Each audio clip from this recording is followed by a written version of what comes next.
stay with me. The default stance of the Indian system, the Indian military at this point is do not trust the Chinese. Zero trust. Let me emphasize this in case anyone thinks I'm exaggerating. Zero trust of the Chinese is the default position even during this disengagement. So there's no question of celebrating or letting the guard down. China, meanwhile, has confirmed the pullback of its troops in some of these flashpoint areas. The Chinese Foreign Ministry said in its statement that there's been progress made with troops taking measures to disengage and ease tensions at the line of actual control. Remember, since Prime Minister Modi's visit to Ladakh, China has been stressing on talks and negotiations to resolve the border crisis. This is a marked difference from Beijing's aggressive posturing earlier, where it even laid claim to the Galwan Valley area. Chinese and Indian troops on June the 30th held commander-level talks. The two sides continue to work to implement consensus reached at the two previous rounds of talks. There's progress made on frontline troops taking effective measures to disengage and ease the tensions. Effective measures to disengage and ease the tensions. Gaurav, coming to you now, the Chinese Foreign Ministry, the voices coming out of China distinctly different from how we've seen them over the last few days and weeks.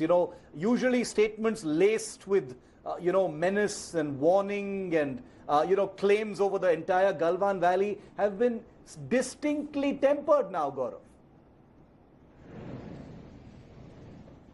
They indeed have been, Shiv, and perhaps that's because China is also seeing the manner in which India has deployed, and not just in Ladakh, but along, Arunachal Pradesh, Sikkim, Barahoti borders with China, along with Ladakh. So that shows India's resolve. Also, the fact that Prime Minister Narendra Modi, instead of talking to China in a way, he went straight to Ladakh, went with the troops and gave out a very strong message. No compromise with India's territorial integrity.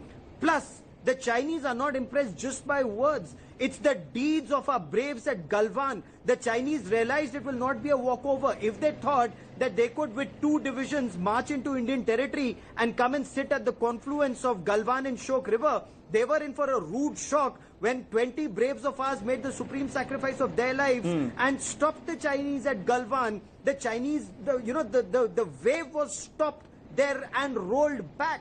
So that was a rude awakening for China. Plus our Apaches, our Sukhois, our MiG-29 air superiority fighters, our Mirages, air-to-air missiles, air-to-ground missiles, other missiles being purchased, other aircraft being purchased. It sent out a very clear intent that India was not going to buckle down on an issue of national security and integrity. India would not permit Chinese salami slicing anymore. Remember, Shiv, this has been India's stance right from Doklam 2017, when India held China back at the Torsa Nala, and that was Bhutan's territory. China is now claiming more territory of Bhutan. Yes. So China keeps inching forward, if not checked. Now China has been checked. It remains to be seen how this pans out over the next several months, yes, if not years, Shiv. Like a friend of mine in the army told me this morning when this news was breaking, remember, as far as China is concerned, it's 2 steps forward and then 1 step back, and then it seems like they have pulled back.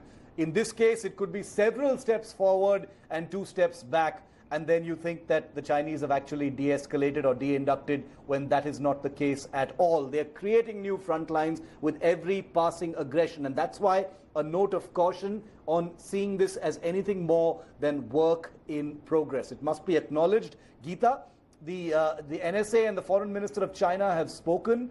What's next on the diplomatic front? We do know that the army at their level will continue their talks as well, but give us a preview of what to expect going ahead from the government and system level. Well, the next important meeting that is going to take place between India and China at the diplomatic front is going to be the WMCC meeting. It used to be a rare affair earlier, Shiv, like I said earlier, but now it's going to be a more regular feature given the kind of problems that we've been seeing at the India-China border. Expect more regular engagements at the division level. The WMCC will be activated. Apart from that, there is going to be a lot of engagement between the ambassadors and the foreign offices in Beijing and in New Delhi. We are also looking at what kind of an engagement will we see between the foreign ministers themselves, Jaishankar and Wang Yi, while they have interacted on international platforms, on multilateral platforms. We haven't seen them interact in a bilateral platform to discuss these issues in the past weeks or so. So we will be looking at engagement between the foreign ministers as well. There is going to be a lot of engagement, but like you said, Shiv, all this engagement aside, if China does not walk the talk, there is nothing much that we can say in terms of how far or how ahead India-China relations have moved. And on that front, yes, India will be looking at and has been looking at all the other economic sovereignty aspects that India can look at when it comes to China. And decisions are being taken not just by ministries, but policy level decisions, be it the decision on banning Chinese apps, or for that matter, looking at reducing Chinese investments into India. These are very significant decisions that are being taken because it will impact India. It is going to impact the Indian economy, but India is willing to bear the brunt for the larger, the larger issue of peace at the border and the larger issue of India's territorial integrity. Okay, work in progress, work in progress. Caution, don't celebrate. China cannot be trusted. We have to see how they move forward on what they have done in the last 48 hours. I'm going to keep issuing this warning right through our coverage today. Geeta, thank you very much for that. The pullback by Chinese troops has been the result of the government's two-pronged strategy to deal with China. Highly placed sources in the Modi government indicate that India has been following a twin-track approach in dealing with the adversary. The government has indicated firm resolve, of course, through Prime Minister Modi and the army when it comes to guarding national security. Prime Minister Modi's surprise visit to Leh, Ladakh on Friday and his address to troops was a firm indication of determination to safeguard India's territorial integrity. On the other hand, the government has been pursuing a policy of serious bilateral engagement, both diplomatically and militarily. The disengagement of the frontline troops being seen in different parts of the line of actual control is a result of this dual-track approach being employed by the Modi government. Gaurav, to speak about this dual-track approach that's been employed by the Modi government, military talks, government-level talks has been happening, but there's been a very, very active back channel to iron out some of the more difficult modalities. There indeed have been, and we are seeing the result now.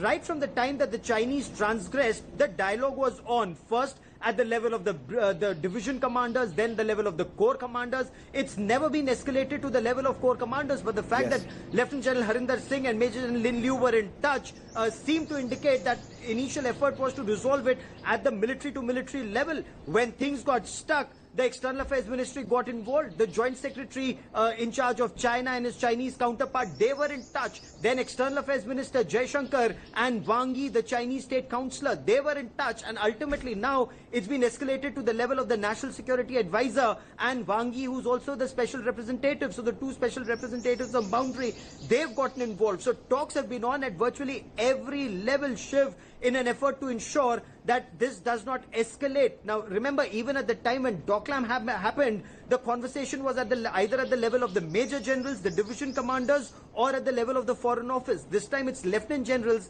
and also the NSAs who are now involved, who of course also was involved that time. So now it just goes on to show, Shiv, that this two-track will continue in terms of military to military dialogue, diplomat to diplomat level dialogue, political level dialogue. At the same time, India's red line remains China goes beyond finger 8, because Shiv, you'd recall there was some talk from the Chinese side, meet us halfway, and Chinese want perhaps to settle at finger 6 in one place and one point of Galwan in the other, and India insists on national security. There is no halfway. China will have to go back to the pre-May location for talks to move forward.